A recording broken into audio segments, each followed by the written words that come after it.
ces interventions. On va passer au débat maintenant. Alors moi, ma question elle s'adresse à Madame Mirpoul. Je voulais savoir, à part le phoning, comme vous êtes une petite structure, comment vous faisiez pour obtenir vos clients? Parce qu'on a vu quand même que vous avez des gros, comme Carrefour. C'est quoi votre démarche pour pouvoir avoir... Alors. Super question, parce qu'effectivement, on peut se demander comment un petit cabinet avec des bureaux dans une maison privée peut former des gens chez Disney. Alors, c'est une combinaison de plusieurs choses. La première, c'est du culot et de la proactivité commerciale. Je m'explique. Un article était paru, par exemple, pour Euro Disney, un article était paru dans la presse, ça devait être les Échos, je crois, sur des problématiques que rencontrait Disney, liées à des organisations de travail, liées à des motivations de collaborateurs, à des problématiques diverses. Rémi Engelbrecht a fait l'ESSEC, et il a vu que dans l'article, des dirigeants, il était estampillé ESSEC. Le culot, ça a été d'envoyer un courrier en disant « Voici ce que j'ai compris de votre problématique, je suis de la promo de telle année de l'ESSEC, voici ce que je peux vous proposer, peut-on se rencontrer ?» Et une semaine après, le rendez-vous était fait à Vannes. Donc ça veut dire aussi que il ne faut pas hésiter parfois à faire ça. Enfin, même quand on n'a pas fait l'ESSEC. Je crois qu'il y a un très grand réseau de gens qui ont été formés dans cette école. La réactiver, il y a une communauté qui existe. On est passé par les mêmes bancs, on a eu les mêmes profs. Ça donne, on sait, des facilités de contact. Ça, c'est la première chose. La deuxième, c'est qu'effectivement, quand Yann Caillère, qui dirige aujourd'hui Accor, est content de ce qu'on fait chez Disney, il nous rappelle. Il a notre numéro de mobile. Et il nous dit, j'ai un problème d'équipe, est-ce que vous pouvez venir nous voir? Donc là, c'est sûr que la deuxième chose, c'est le bouche à oreille. Quand on fait un travail de qualité, dans notre métier, en plus, on rencontre les gens. Le travail d'écoute, le travail de personnalisation, le travail d'accompagnement fait que si ça se passe bien, on tisse des liens. Donc, les gens peuvent être tentés de reparler de nous parce que, d'abord, nous, on garde nos contacts. Troisième point, c'est garder le contact. Pas toujours facile, parce que quand on est petit cabinet, qu'on est assez occupé, pensez à garder le contact. Je reconnais que c'est pas forcément ce qu'on fait le mieux. Là, on sait qu'on est dans une période bénie, c'est les vœux. Tout l'art consiste à faire des vœux personnalisés. Les cartes électroniques dans notre métier, ça passe pas. C'est plutôt, effectivement, demain, par exemple, je vais aller acheter des cartes où je vais faire fabriquer des photos et je vais passer une après-midi à faire un mot personnalisé pour chaque personne. On se connaît, je sais sur quoi ils travaillent, quelles sont les problématiques. Je le fais parce que je prends soin des personnes avec qui j'ai travaillé, puis je le fais parce que c'est des déclics commerciaux. On sait que derrière, si dans 15 jours je rappelle pour proposer les produits, j'ai recréé le contact.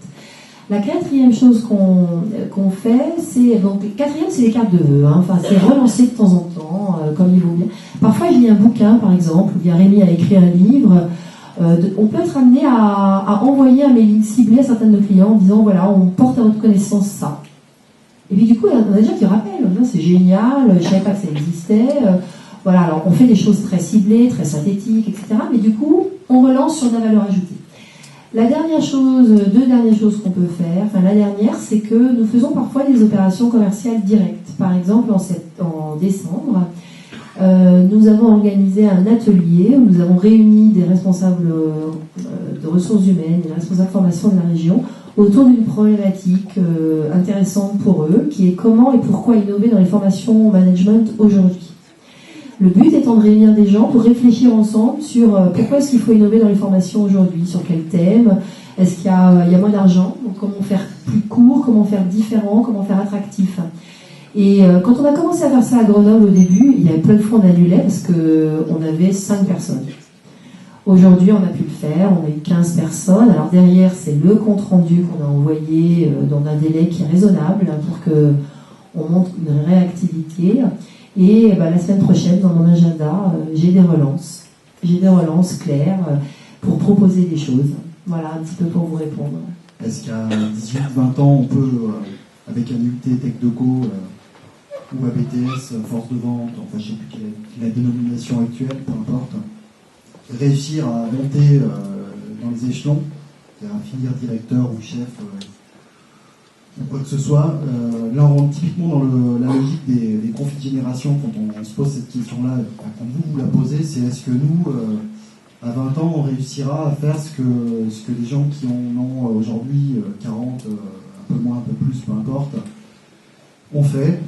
On s'est posé la même question il y a 20 ans, c'est une évidence. Et la génération de nos parents, la génération des 68 arts attardés qui ont largement occupé le pavé jusqu'à présent, forcément laisse un petit peu de place. Il y a un jour ou l'autre, de toute façon, où l'un d'entre nous, si on en fait tous partie, moi le premier, laissera sa place. Il n'y a aucun souci à cela, effectivement, simplement, c'est vous faites votre boulot au mieux, vous évoluerez dans l'entreprise. C'est vrai que les structures différentes ne permettent pas forcément les mêmes choses, que ce soit dans des grosses structures type ADS, on a parlé de EDF et autres, toutes ces structures-là, c'est peut-être pas si simple que ça, parce qu'il y a un plan de carrière qui est souvent fixé dès le départ, mais malgré tout, rien n'empêche rien. Dans une structure beaucoup plus petite, que ce soit chez Mercedes, puisque la structure reste localement petite, ou dans des structures comme celle dans laquelle je travaille, c'est-à-dire le petit butin, la PME, il faut le dire, c'est quand même le plus gros employeur de France, malgré tout ça. Donc des postes à responsabilité, il y en a. Si vous prenez une envergure, vous arriverez au même niveau. Et là, il n'y a vraiment aucun souci sur la question. Votre avenir est tout aussi rose que l'était le nôtre et ceux de nos parents, pour nos grands-parents, c'est un autre problème. Merci. Je pense que ça, c'est un point important, effectivement. Moi, j'étais étudiante il n'y a pas très longtemps. J'ai fini mes études à 25 ans, j'en ai 31. Je pense qu'on était assez découragés en sortant des études en se disant, effectivement, il y a du chômage de plus en plus, comment on va faire ? Eh bien, on y arrive, en fait. Il faut travailler, il faut effectivement se bâtir un réseau, tout doucement. On commence à connaître telle personne et puis une autre. Il faut effectivement pas être timide, avoir un zeste de culot, être sérieux dans le travail et puis faire des stages quand on est étudiant, travailler l'été, même si c'est un travail qui n'a strictement rien à voir avec la formation qu'on suit. Ce petit travail va nous permettre de rencontrer d'autres personnes et ensuite le réseau commence à s'installer tout doucement. Mais évidemment, il y a aussi de la place pour tout le monde. Et je pense que quand on est dans une structure, tout est possible. Il faut le faire savoir en tout cas. Et puis les dirigeants sont aussi, j'allais dire, malgré tout, reconnaissants aussi du travail qui est accompli dans l'entreprise. Donc voilà, il ne faut pas non plus, il faut pas d'une part décourager. Il faut rester très positif et il faut travailler. Je pense que c'est quand même la clé d'une réussite. Encore une fois, merci. On va terminer sur ces interventions. Et on vous remercie, vous, qui avez pris le temps d'être venus, d'avoir répondu à nos questions. Merci à vous d'avoir écouté. J'espère que, à travers cette conférence, vous a éclairé sur certains métiers. Et je vous souhaite une bonne journée.